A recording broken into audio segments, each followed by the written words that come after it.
bersyukur. Alhamdulillah. Itu rahasia, itu passwordnya.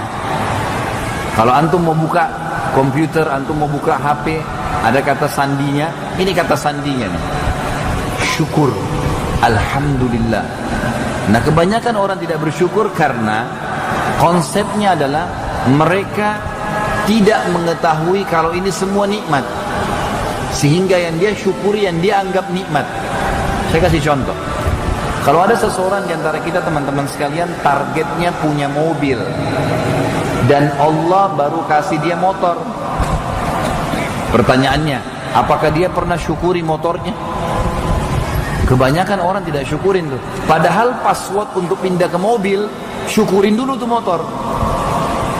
Ditanya sama temannya, kamu datang pakai apa? Pakai motor. Mana motornya? Tuh, motor sih. Kayak nggak ada nilainya motor itu. Padahal motor itu sudah menyampaikan dia ke hajatnya berapa kali tuh. Berapa tahun motor itu bantu kita istilahnya. Ke rumah tetangga, silaturahim keluarga, bayar utang, nagih utang, bisnis, ngajar, apalah, belajar, banyak. Coba teman-teman mulai sekarang, alhamdulillah Allah kasih saya motor ini. Insya Allah diganti sama Allah, dipindahin tingkatnya. Karena memang janji Allah begitu. Syukuri saya tambah. Kata kuncinya ini. Harus kita bersyukur teman-teman sekalian.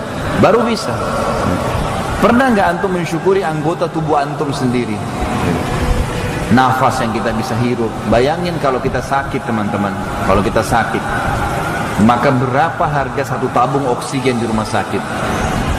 Sekarang antum nggak pakai tabung, gratis. Berapa juta tuh tabung oksigen? Sekarang antum hirup keluar, saking banyaknya nih rezeki Allah, sampai kita kayak tidak tahu nilainya. Ada orang dikasih rumah sama Allah, mungkin masih tipe 36. Target dia mau punya rumah yang besar, 1000 kali, mungkin 1000 meter. Allah kasih dulu, dan ingat ya, selalu Allah kalau memberikan rezeki bertahap. Bertahap. Tidak pernah Allah kasih antum spontan langsung. Bertahap. Ini tahapan pertama nih. Syukur nggak? Syukur, pindah ke tahap kedua. Syukur, tahap ketiga. Nanti sampai pada puncaknya tuh. Cuma banyak manusia enggak, gitu kan? Dikasih rezeki tidak bersyukur teman-teman sekalian. Ada sebuah hadis mulai riwayat Imam Bukhari. Kata Nabi SAW, Allah berfirman kepada para malaikatnya, luaskan rezekinya hambaku yang ini. Ditunjukkan oleh Allah SWT hambanya, karena dengan aku luaskan rezekinya dia bersyukur. Dan tahan rezekinya hambaku yang ini, karena kalau kau bukakan rezekinya maka dia akan kufur kepadaku. Kalau kita tahu kata kuncinya selalu bersyukur teman, Allah akan bukain. Karena Allah tahu dia kalau dibuka ini dia akan bersyukur. Kalau belum terbuka karena antum tidak bersyukur.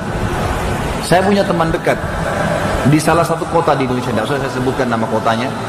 Semoga Allah menjaga beliau. Teman saya dari saya masih SMA dulu di Madinah. Waktu saya masih sekolah, dia dulu datang kerja. Jadi TKI ya di Madinah. Teman dekat, sering saya ketemu ngobrol-ngobrol. Sampai sekarang alhamdulillah persahabatan kami bagus gitu. Saya terus bertanya satu hal teman-teman sekalian. Apa yang membuat rezekinya orang ini belum terbuka? Teman saya ini subhanallah, motor aja nggak punya, nggak ada kendaraan.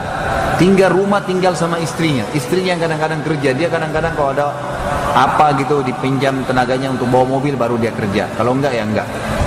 Memang belum terbuka. Dan ini orang subhanallah azan ke masjid. Dahinya sampai hitam kalau ibadah, sholat malam nggak pernah tinggalin. Saya bingung, apa kendalanya orang ini? Kok belum Allah bukain rezeki gitu? Padahal dia lebih tua dari saya gitu kan? Subhanallah, satu waktu dengan hikmah Allah saya diundang oleh teman-teman muslimin di kota dia untuk tablik akbar. Datanglah saya dari satu kota yang besar ke kota itu. Saya sewa mobil dari dua kota yang berdekatan, saya datang. Begitu saya sampai di kota dia, ketemulah ngobrol-ngobrol, nostalgia dulu waktu masih di Madinah, ketemu dan seterusnya. Terus saya sewa mobil nih dari kota A ke kota B, kotanya dia di kota B. Kemudian saya tiba di sana teman-teman sekalian. Saya tinggal Jumat, Sabtu, Ahad. Kemudian hari Ahad saya balik lagi. Kebetulan mobil yang saya sewa dari kota A ini sepupu saya sendiri yang bawa. Dia punya mobil sewa, saya sewa mobilnya gitu. Baiklah, perjalanan sekitar 1 jam. Waktu saya mau balik ke kota A, dia bilang sama saya, Khalid saya mau ikut. Ayo fadhal, silakan ikut. Sama-sama ngobrol. Sampai nanti antum balik ke Jakarta baru saya kembali ke sini. Oke, baik. Ikutlah dia gitu. Di tengah jalan subhanallah lagi asyik-asyik ngobrol, Saya dapat jawabannya nih, kenapa sebenarnya dia belum dikasih rezeki sama Allah nih, belum dibukain gitu. Kembali kepada hadis tadi ya. Tiba-tiba ada satu mobil teman-teman sekalian, mobil yang saya sewa ini mungkin mobil Avanza. Ya. Mobil yang lewat ini mungkin mobil yang jenis yang sama, lewat ngelip mobil kami saking cepatnya dan ugal-ugalannya sampai mobil kita nggak enak gitu ya, jadi kayak nggak stabil. Terus saya bilang, Allah yahdi, semoga Allah kasih hidayah. Sepupu saya juga yang lagi bawa mobil, iya ya. Dia panggil saya kakak, iya kak ya, mudah-mudahan dikasih hidayah. Tapi teman saya di belakang ini lain, mencaci maki orang itu. Waduh, macam-macam bahasanya. Saya sampai kaget dengar kata-kata dia, belum pernah seumur hidup saya teman sama dia, saya dengar kata-kata itu. Kata-kata yang tidak baik, mencaci maki orang. Saya balik ke dia, saya bilang, sebentar Aki, stop, udah stop. Dia berhenti. Terus saya tenang, tidak ada gunanya. Antum juga mau marah-marah, dia udah jalan, tidak ada gunanya, saya bilang gitu kan. Udahlah, nggak usah dihiraukan. Tapi saya dapat jawaban dari hati saya. Oh, orang ini mungkin belum dibukain rezeki karena ini nih. Ini baru mobil sewa saja sudah caci maki mobilnya orang. Gimana kalau Allah kasih dia mobil gitu kan? Nah sementara belum dikasih, kalau tidak dikasih sama Allah sekarang ibadahnya bagus. Sekarang bagus, gak terganggu nih. Sholat iya segala, ini gak dibukain karena ini nih rupanya. Karena ada hadisnya kan. Tapi saya nggak ungkapin sama beliau itu, saya cuma ambil pelajaran, saya bilang, oh mungkin ini jawabannya. Karena memang ibadahnya luar biasa gitu. Itu contoh saja teman-teman sekalian. Jadi syukuri nikmat. Syukuri nikmat. Ada orang, manusia itu ada 3 tingkatan teman-teman sekalian ya. Tingkatan yang paling bobrok, yang paling tidak baik, ya, maaf bahasa saya ini, yang paling tidak baik adalah orang-orang yang tidak pernah bersyukur. Contohnya, kita kalau ketemu, semua nikmat Allah pada dia dipungkiri. Suami saya begini, istri saya begini, anak saya begini, pembantu saya begini, kerjaan saya begitu. Semuanya keluhan nih. Tidak pernah lisannya bilang Alhamdulillah, nggak pernah. Ada orang begitu, kita ketemu, dari pertama ketemu sampai pulang semuanya salah nih. Semuanya buruk sama dia. Itu nikmat dipungkiri. Bagaimana dengan cobaannya? Tambah luar biasa, mungkin cuma sakit flu satu kampung tuh kalau dia flu gitu kan. Ini orang jangan, saya sarankan jangan menjadi orang ini. Golongan di atasnya yang standar adalah golongan orang beriman. Kembali kepada hadis riwayat Imam Muslim, kata Nabi SAW, ajaban di amri mu'min, hadis yang masyhur. Sungguh mengagumkan perkaranya orang-orang beriman, wala yakunu dzalika illa limu'min. Dan itu tidak dimiliki kecuali orang-orang yang beriman. In asabahu sarra syakar. Kalau dia berikan nikmat dia bersyukur, wa in asabahu dharra sabar. Kalau dia diberikan cobaan dia bersabar. Jadi ada nikmat bersyukur, ada cobaan bersabar. Dan sabar definisinya teman-teman sekalian adalah menerima takdir Allah dan ikhtiar. Itu sabar. Jadi bukan kayak kebanyakan orang kita di Indonesia, sabar ya, disuruh duduk manis. Itu enggak. Salah, itu bukan sabar. Antum bangun tidur flu, sabar. Bagaimana sabar? Terima dulu itu sebagai takdir Allah, lalu ikhtiar minum obat. Nah, itu sabar. Kita lagi utangin orang uang, dia tidak bayar. Kita terima dulu sebagai takdir Allah, lalu ikhtiar nagih. Itu sabar namanya. Jadi masuk dalam sabar orang yang ikhtiar. Orang yang duduk manis nggak mau bergerak, itu bukan sabar namanya. Harus difahami definisi sabar. Ini standarnya. Nikmat bersyukur, cobaan dia bersabar. Ada orang yang terbaik, diberikan nikmat dia bersyukur, diberikan cobaan juga dia bersyukur. Ini tingkatan yang luar biasa ini. Nah, ini tidak jarang orang sampai ke situ. Tapi kalau antum bisa, sangat luar biasa. Bagaimana caranya? Kalau diberikan nikmat gampang bersyukur Ustaz. Tapi kalau diberikan cobaan bagaimana caranya bersyukur? Kita bersangka baik kepada Allah.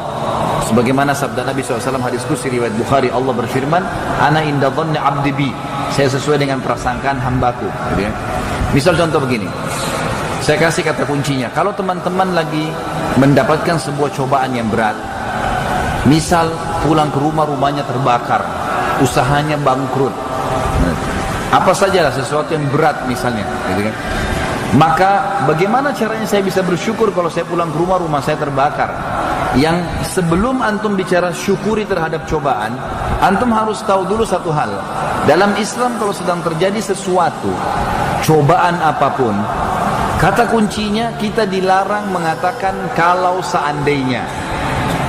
Kata Nabi SAW, jangan buka kalau seandainya. Karena kalau seandainya membuka pintu syaitan. Tapi ucapkan qaddarallahu ma syaa fa'al. Katakan Allah sudah takdirkan dan Allah berbuat yang dia inginkan. Lalu ikhtiar. Ikhtiar teman-teman sekalian. Jadi kita harusnya begitu ya. Jadi kalau antum ada masalah, ingat kata-kata saya ini, tidak usah tanya kenapa terjadi, kalau seandainya, tapi langsung pikirin satu kalimat, solusinya. Ada masalah, solusi. Bukan lagi tanya bagaimana. Nanti setelah solusinya selesai, masalah ini selesai dengan solusinya, baru antum perbaikin pelan-pelan. Sebabnya apa, jangan terulang lagi. Itu benar. Tapi jangan habis di masalah sebab. Solusi kita nggak pikirin. Ini mesti dipikirkan baik-baik ya. Jadi saya kasih contoh, kalau kita pulang ke rumah, rumah kita kebakaran bisa. Seseorang di sana, luar sana, ada yang rumahnya dia pulang kebakaran. Dia harus pikirin sekarang solusi. Bukan teriak-teriak saja. Suaranya habis, rumahnya hangus. Gitu kan? Dua-duanya hilang. Dan dia harus lakukan solusi. Telepon pemadam kebakaran, panggil tetangga, siram rumah itu, berusaha. Solusi dulu apa? Nanti setelah selesai padam api baru kita pikirin sebabnya untuk jadi pelajaran, gitu kan? Seperti itu.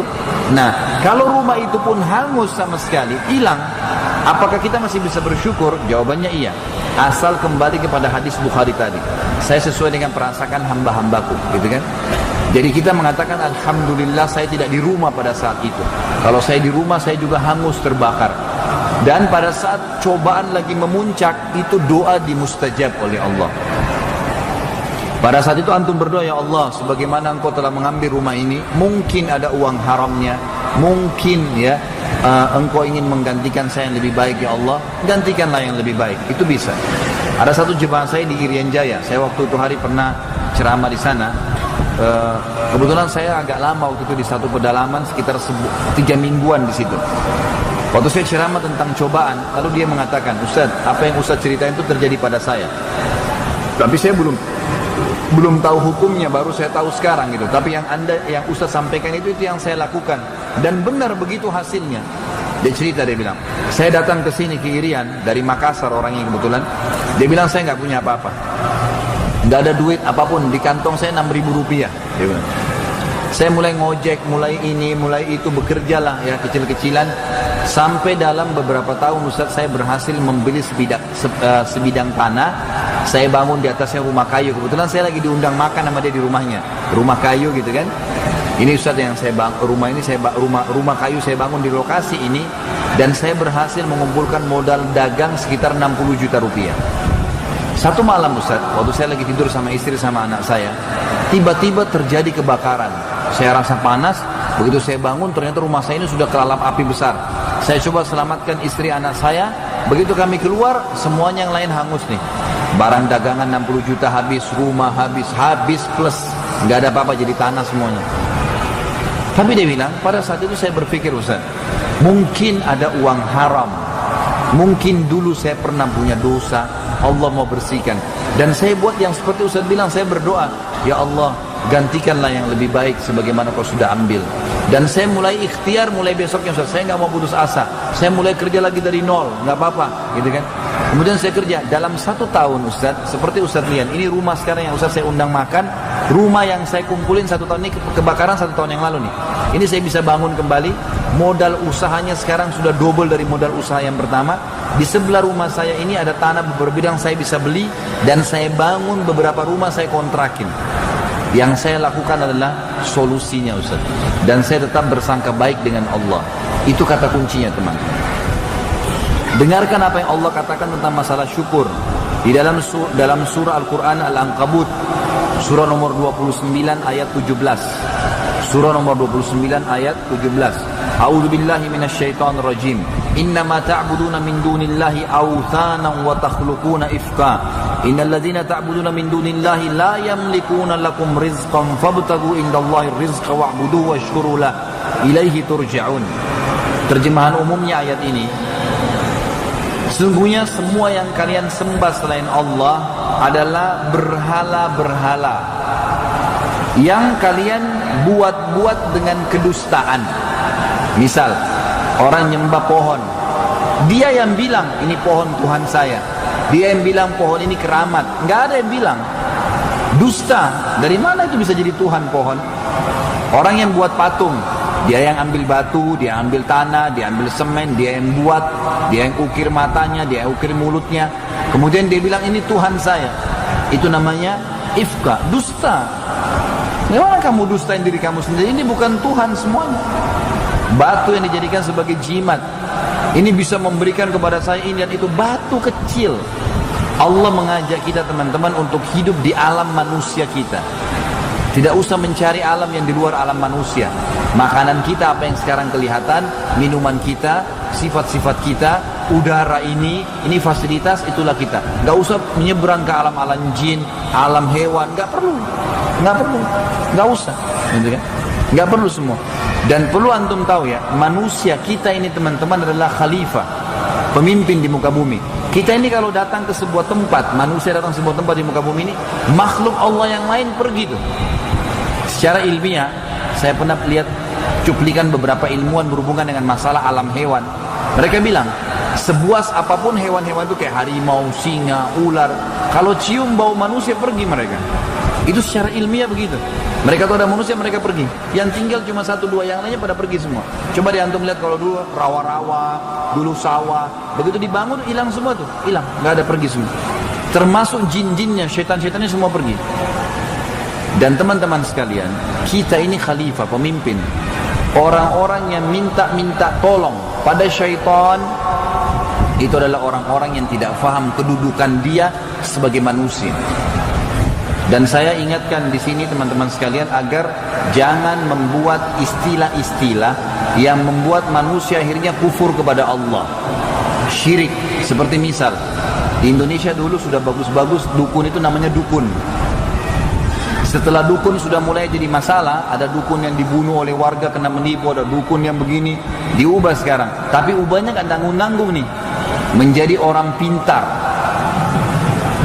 menjadi paranormal di atas orang normal.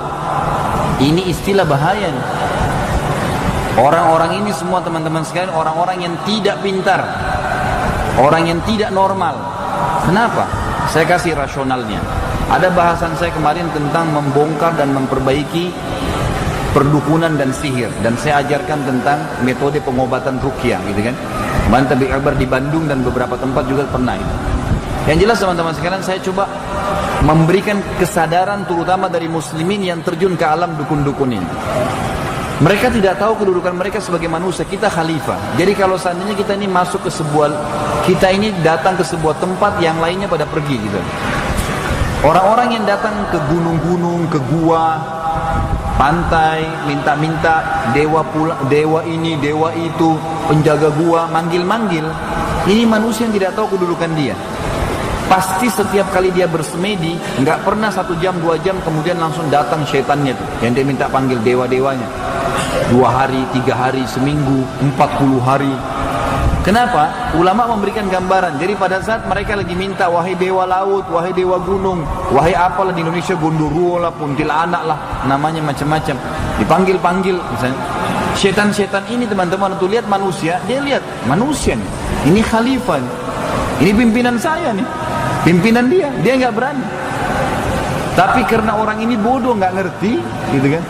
Dia di situ nggak makan, nggak minum, 40 hari duduk. Ada yang sampai maaf buang air besar situ, buang air kecil sembarangan.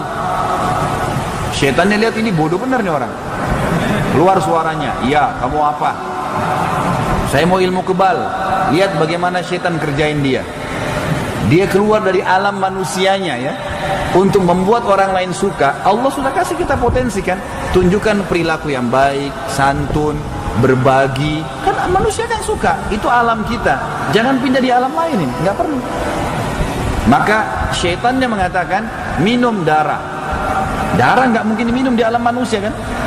Nggak ada dalam manusia, kotor itu, bakteri. Darah itu dalam ilmu medis teman-teman, kalau sudah keluar sedikit, kena udara, sudah kontaminasi dengan ribuan bakteri, itu bahaya.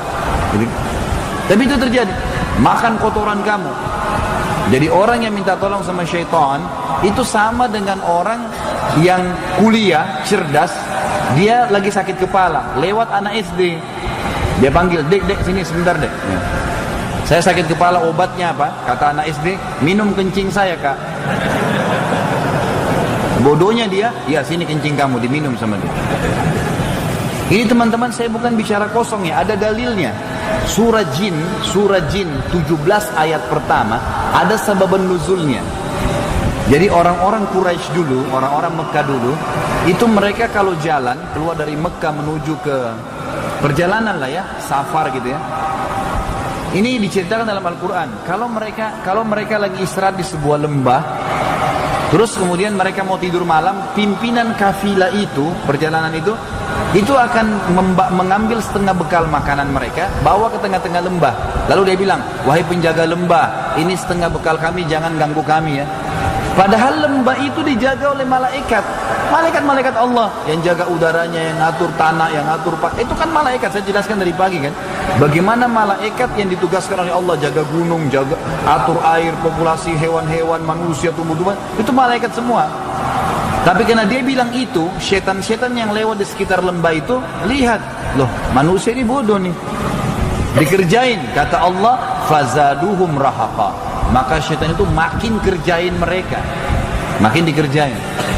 Semua yang diseru selain Allah teman-teman sekalian, terutama orang-orang yang minta tolong sama syaitan, Allah mengatakan ifra, kedustaan, bohong semua itu. Saya kasih contoh dan kita tarik di Indonesia tentunya. Di Mesir teman-teman ada satu kota kalau tidak salah namanya Tanta. Sekitar mungkin kalau saya tidak salah juga 200 km dari Kairo ya. Ada sebuah kisah dulu dosen kami waktu saya belajar akidah di tingkat 3 kuliah, belajar masalah tauhid di Madinah. Kemudian beliau menceritakan tentang kisah ini, dan memang ternyata kuburan itu ada di Tanta itu, di lokasi itu. Dia bilang ada satu kuburan namanya kuburan Baydawi. Baydawi ini sebenarnya bukan juga seorang ulama ya, biasa, cuma dikenal oleh masyarakat lah, dikenal oleh masyarakat.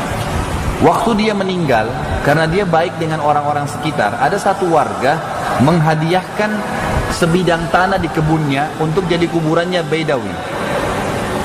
Dikuburlah di situ. Bertahun-tahun berjalan tidak ada apa-apanya. Sampai anak keturunannya si pemilik kebun ini sudah turun-temurun mewarisi kebun itu. Dijual lah. Terakhir tinggal ada sebidang kuburan tadi itu Baydawi, dan berada di pinggir jalan raya. Karena berjalan waktu ini sudah belasan tahun yang lalu gitu kan. Baiklah. Ceritanya adalah ini orang-orang Mesir menceritakan dan menyampaikan kepada ya orang-orang yang muslimin secara umum informasi, dan kita tahu dari situ. Ada dua orang lewat dari kota Kairo teman-teman sekalian, kemudian mereka mampir di pinggir jalan tadi. Lalu dua-duanya ini fasik. Fasik itu orang muslim yang banyak dosanya. Dia sholat, mungkin dia tidak sholat, atau dia sholat tapi dia masih khamar, masih zina. Itu namanya fasik. Kalau anda temukan istilah fasik berarti muslim lebih banyak salahnya gitu ya. Yang terjadi teman-teman sekalian, yang satu kebetulan ban mobilnya pecah di dekat kuburan Baydawi tadi. Yang satu lagi ganti ban, yang satu ini ngelihat ke arah kuburan. Ternyata dalam hitungan 10 menit itu ada 10 orang yang lewat lolang-lalang, dan rata-rata 10 orang ini mungkin 8 orang memberikan salam ke kuburan itu. Sunnah Nabi berikan salam kuburan kan gitu. Baiklah, dia iseng nih, dia ambil kaleng kosong, dia nyebrang ke sebelah, ditaruh di sebelah kuburan. Kaleng kosong, ronsok, kotor. Lalu dia nyebrang, dia lihat nih, 10 menit lagi ke depan, dari 10 orang lewat ada 2 orang titip duit, masukin di kaleng kosong tadi.